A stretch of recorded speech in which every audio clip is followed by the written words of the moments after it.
모습이 보입니다. 병들었을 때 고쳐줬습니다.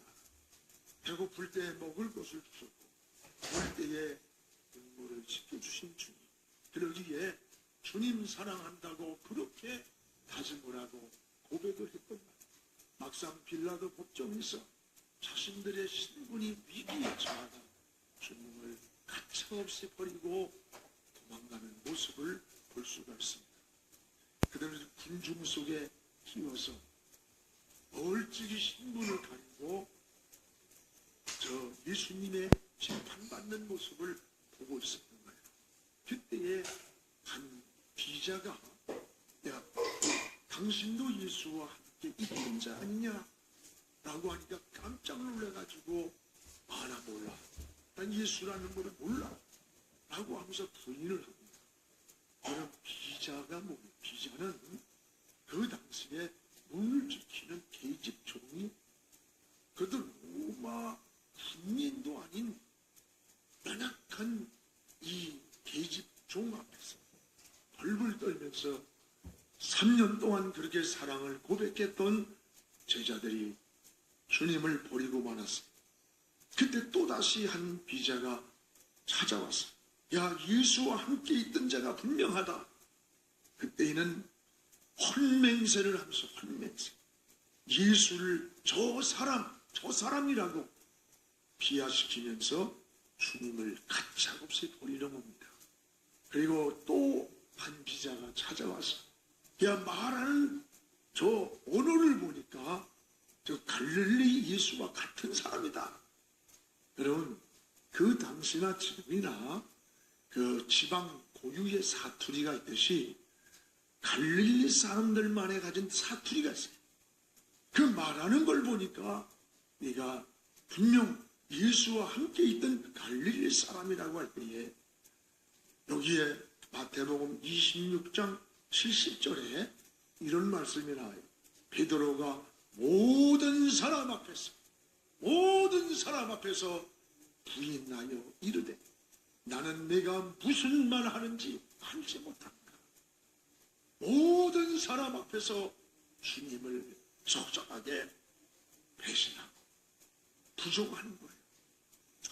어느 주석학자는 이 구절을 여기에 이때의 주님이 이 빌라도 법정에서 지금 막 신문을 받다가 베드로가 모든 사람 앞에서 큰 소리로 주님을 버리는 그 배신하는 소리를 들으신 거예요. 들으신 주님이 여기 61절에 어떤 반응을 보이셨는가 보세요. 61절에 주께서 돌이켜 베드로를 보시니 베드로가 주의 말씀 곧 다굴기 전에 내가 3번 나를 부인하리라 생각이 나서 지금 베드로가 나는 주님을 몰라 그것도 모자라서 저 사람 몰라 비하시키면서 하는 소리를 모든 사람 앞에서 그때의 주님은 그 소리를 듣고 여기 주께서 돌이켜 베드로를 보셨어요. 아무 말도 안 하고 돌이켜 베드로를 봤다는 거예요. 어느 주석학자는 이 성경을 이렇게 설명을 합니다. 예수님을 모른다고 부인하는 베드로와 예수님의 눈이 마주쳤다는 거예요. 그 마주치는 시간에 아무 말을 안 했지만 돌이켜 베드로의 눈을 쳐다보고 눈이 마주칠 때 주님은 눈으로 베드로에게 물었다는 거예요. 베드로야, 너 정말 나 모르냐? 내가 물에 빠졌을 때 내가 너 건져주지 않냐? 너 배고플 때 먹을 걸 주지 않느냐? 내 장모가 병들었을 때에 내가 고쳐주지 않았느냐? 아니 어젯밤에 너 죽도록 나 사랑한다고 고백을 했는데 정말로 나 모르냐? 정말 모르냐? 말을 안 했지만 돌이켜 눈으로 베드로를 향해서 이렇게 질문했다는 거예요. 베드로의 눈과 주님의 눈이 마주치는 그 시간에 닭이 울은 거예요. 닭울음소리를 들을 때 간밤에 주님이 닭 울기 전에 3번 나를 부인하리라는 말씀이 생각이 나서 베드로는 더 이상 거길로 머물지 못하고 그 자리를 빠져나오면서 통곡을 했다. 통곡. 그런 통곡이 뭐예요? 후회를 했다. 후회와 기회는 다릅니다. 여러분, 후회는 회복할 수 없는 후회라는 것은 때를 놓친 거예요. 그러나 기회는, 회개는 다시 돌이킬 수 있는 기회가 있는 거예요.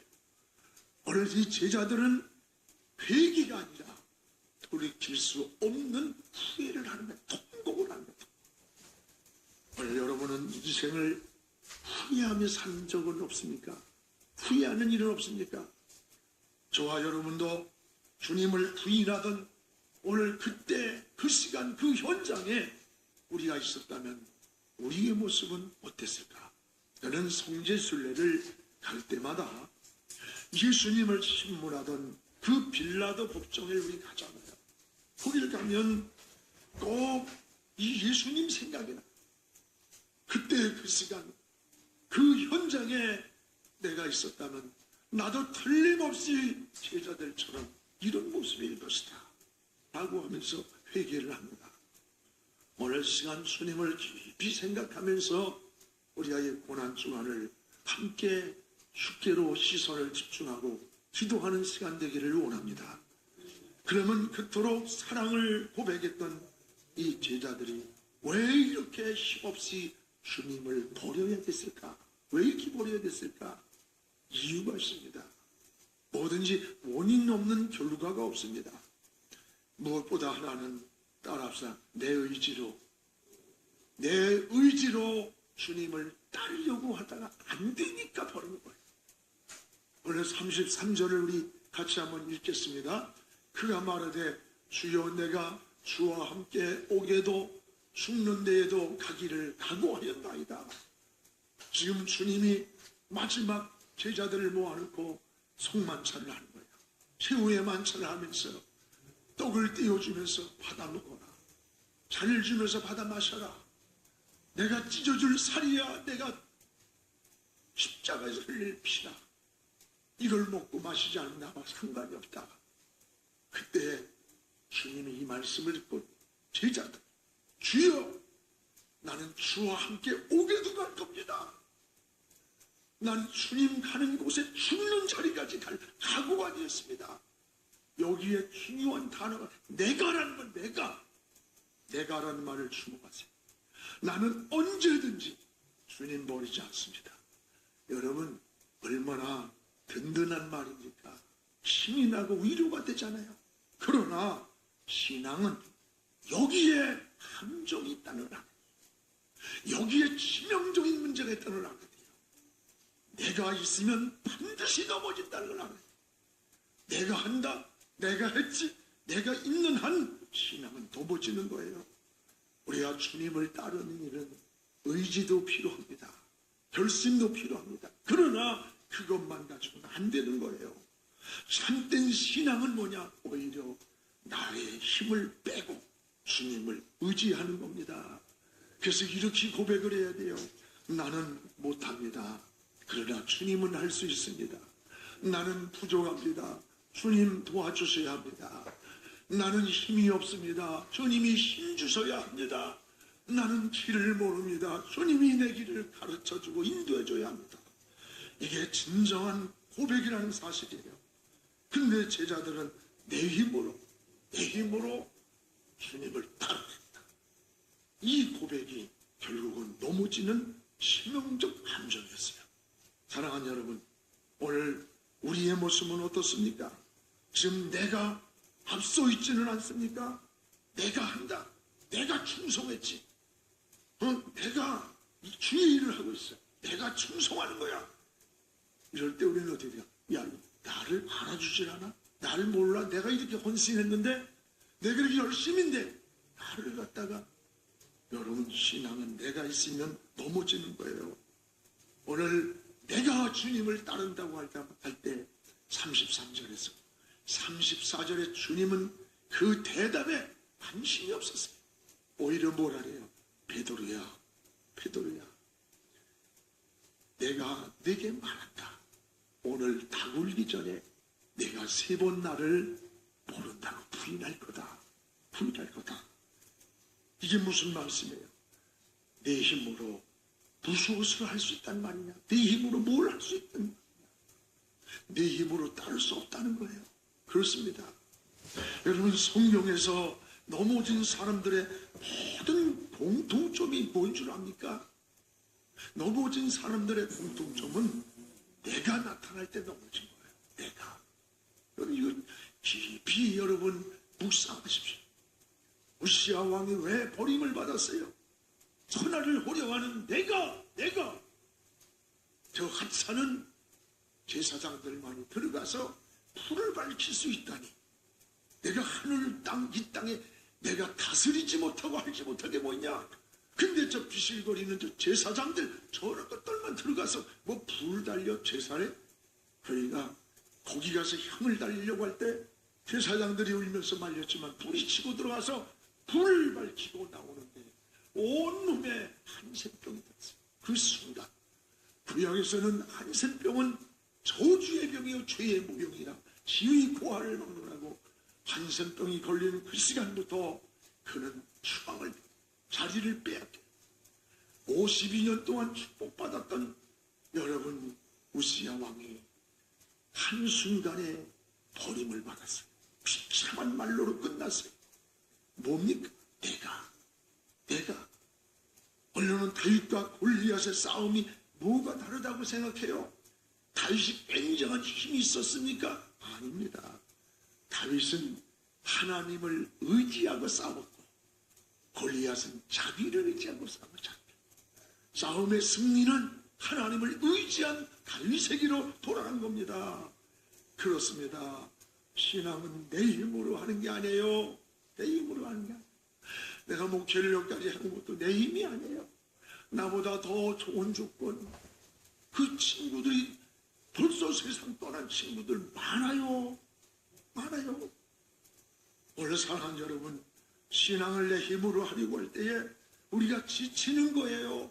힘이 들어요. 짜증이 나고 불평이 생기고, 그리고 자꾸 비교하다 보니까 상처가 오는 거예요. 그래서 스가랴 4장 6절에 뭐라 합니까? 힘으로도 안 되고 능으로도 안 된다. 그러나 나의 영으로 되느니라. 그 영이란 말은 루하흐란, 하나님의 영, 즉 성령. 그렇습니다. 하나님의 영으로 한다는 거죠. 힘능도 안 되지만 하나님의 영으로, 우리는 하나님의 영으로 감동을 받아야 돼요. 하나님의 영에 감동할 때 주의 일이 행복해요. 주의 일이 즐거운 거예요. 봉사가 즐겁고, 찬양이 즐겁고, 충성이 즐겁고, 섬기는 일이 즐거운 거예요. 신앙은 내가 주님을 붙잡는 것 아니에요. 주님이 나를 붙잡아 주는 거예요. 내가 주님을 붙잡았다고 생각할 때는 기분이 나쁘든지 힘이 지칠 때 놓쳐요. 주님이 내 손을 붙잡아줘요. 주님이 내 인생을 붙들어줘야 돼요. 이제 나를 내려놓고 주님을 더욱 의지하는 이 중요주일 되기를 주의 이름으로 축원합니다. 또 하나, 제자들이 주님을 버린 이유가 뭡니까? 여기 보면은 따라합시다. 기도 없이, 기도하지 아니하고 주님을 따라가려고 하다가 넘어진 거예요. 우리 45절 46절 같이 읽겠습니다. 기도 후에 일어나 제자들에게 가서 슬픔으로 인하여 잠든 것을 보시고 이르시되 어찌하여 자느냐? 시험에 들지 않게 일어나 기도하라. 여기 두 가지가 나와요. 45절에 잠든 것을 주님이 보셨어요. 그리고 46절에 이들을 깨우는 겁니다. 뭐라고 하면서? 시험에 들지 않게 일어나 기도하라. 깨웠어요. 여러분, 신앙생활에 빼놓을 수 없는 가장 중요한 게 뭐냐? 전 기도라고 생각해요. 기도하지 않고 하늘에 저 지혜를 얻을 수가 없어요. 기도하지 않고 영감을 받을 수가 없어요. 기도하지 아니하고 여러분, 우리가 자신과의 싸움을 이길 수가 없어요. 여러분, 기도를 멈춰버린 마음을 보세요. 마음이 근심, 걱정, 염려, 모든 원망, 불안, 절망, 이런 것들이 우리 마음에 많아져요. 왜 그렇습니까? 원수마귀가 우리의 심령에 가라지를 덧뿌리고 가기 때문에 그런 거예요. 그리스도인들의 실패는 기도하지 아니하고 어떤 일을 접근하다가 실패하는 경우가 굉장히 많습니다. 오늘 주님의 사역을 보세요.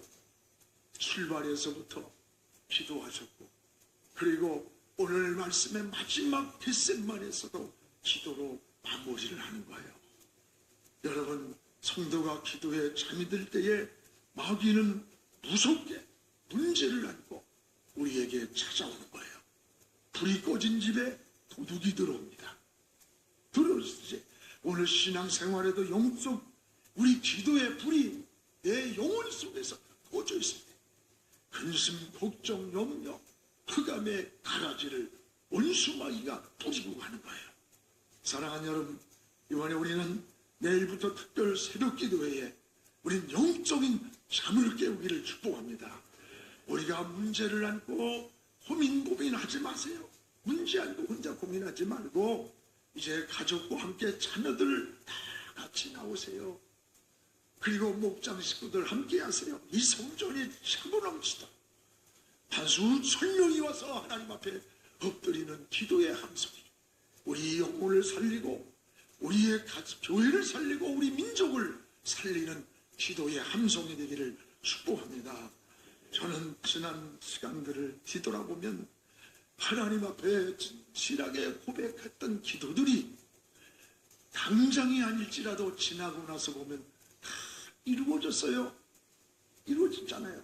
이걸 깨달으면서 너무 감사한 거예요. 여러분, 우리 편에서는 응답의 시간이 늦다고 생각할 때 얼마나 많아요. 그러나 분명한 것은 하나님은 다 들어주셨어요. 따라서 기도는 길지만 응답은 순간 온다. 포기하지 마십시오. 기도하다가 내 가정의 구원을 위해서, 자녀를 위해, 남편을 위해, 인생의 진로를 위해 기도하다가 당장 뭐가 이루어지지 않았다고 포기하지 마십시오. 기도는 긴 것 같으나 반드시 하나님은 순간 응답의 축복을 주시는 겁니다. 여러분, 기도의 무릎을 꿇으면 힘이 옵니다. 여러분, 승리가 옵니다. 길이 열립니다. 든든하고 평안한 마음을 하나님이 주시는 거예요.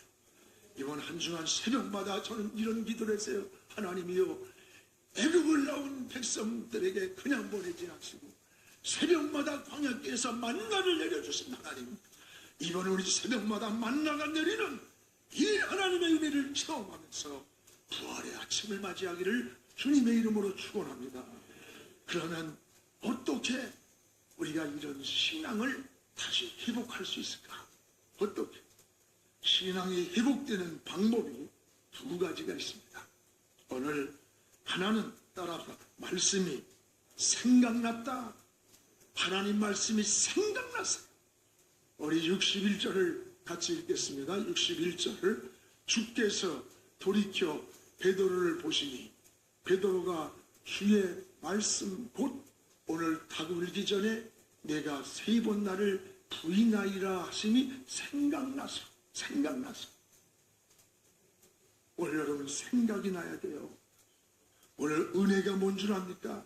저는 하나님의 은혜를 말씀에 자꾸 생각나는 게 은혜예요. 은혜. 오늘 베드로는 주님의 말씀이 생각이 나서 통곡을 하며 우는 거예요. 회개하며 돌이키는 거예요. 여러분, 지금 말씀이 생각납니까? 내가 지금 머물기는 삶의 현장에서 행동하기 전에 내가 어떤 죄악의 자리에 머물러 있을 때 주의 말씀이 생각나야 돼요. 주의 말씀이 생각나야 일어나는 거예요. 하찮은 이 닭울음 소리에 주님 말씀을 생각나게 하셨어요. 이게 우연이 아닙니다. 하나님의 은혜입니다. 요나가 풍랑을 만나 죽어가는 그 속에서 그 풍랑을 통해서 하나님 말씀을 생각나게 하셔서 회개하고 돌아오게 하는 거예요. 주의 말씀이 생각날 때 죄의 자리에서 일어나게 됩니다. 어둠에서 일어나게 됩니다. 그 자리를 털고 일어나는 거예요. 우리가 한 주간 기도하십시오. 주님 말씀이 생각나서 지혜를 회복하고 은혜를 회복하고 하나님과 교제가 깊어지는 하나님의 영광을 바라보는 저 하나님의 영광을 경험하는 그런 한 주간이 되게 하옵소서. 또 하나는 말씀이 생각날 때 62절에 따라서 밖으로 나왔다. 밖으로 나왔어요. 우리 62절을 보세요. 62절. 밖에 나가서 심히 통곡하니라. 밖에 나가서. 여러분 말씀이 생각날 때 행동이 요구되는 겁니다. 베드로는 말씀이 생각나서 밖으로 나와 통곡을 했습니다. 죄악의 자리에 머물러 있다면 여러분 그 자리에서 나와야 됩니다. 여러분 나와야 넘어지지 않아요. 물들지 않아요. 지금 여러분이 머물고 있는 자리를 돌아보십시오. 그 자리가 하나님이 원하지 않는 자리, 하나님이 기뻐하지 않는 자리, 그 자리가 죄악의 자리라면 그 자리에서 말씀이 생각났습니까? 밖으로 나오십시오. 이것이 승리의 비결입니다. 그래서 시편 1편 1절에 복 있는 사람이 어떤 사람이냐? 악인들의 꾀를 따르지 아니하고 죄인들의 길에 서지 아니하고 오만한 자리에 앉지 않는 것, 이게 복이라는 거예요. 복 있는 자. 그렇습니다. 여러분은 나실입니다. 나실인 구별된 하나님 자녀입니다. 거룩하고 구별되게 살 때에 하나님이 은혜를 줍니다. 평안을 줍니다. 지혜를 줍니다. 여러분의 인생길을 책임져 주시는 것입니다. 사랑하는 성도 여러분, 주님을 버리고 통곡하며 후회하는 이 제자들의 모습을 보면서 예수님을 버린 그 현장에, 그 시간, 그 자리에 우리가 있었다면 여러분 제자들과 다를 바가 뭐가 있겠어요? 우리도 제자들처럼 주님을 버렸을 거예요. 주님을 의지하지 아니하면 한순간도 바로 살 수 없어요. 기도하지 않으면 우리의 신앙도 넘어지고 믿음도 넘어지는 거예요. 한 주간 특별 새벽 기도에 우리 온 가족이, 온 교구가, 온 목장들이 서로 중보기도를 하면서 죄악의 밤을 새벽의 문화의, 새벽 문화의 밤으로 바꾸면서 여러분 하나님 앞에 기도하십시오. 보좌 앞으로 나오십시오. 그리고 무릎을 꿇읍시다. 저 십자가를 바라볼 때 십자가에서 흘리신 주님의 생피가 여러분의 영혼을 치료해 주시고 마음을 치유해 주시고 우리의 삶을 치유해 주셔서 여러분의 부활의 새 아침을 맞이하기를 주의 이름으로 축원합니다.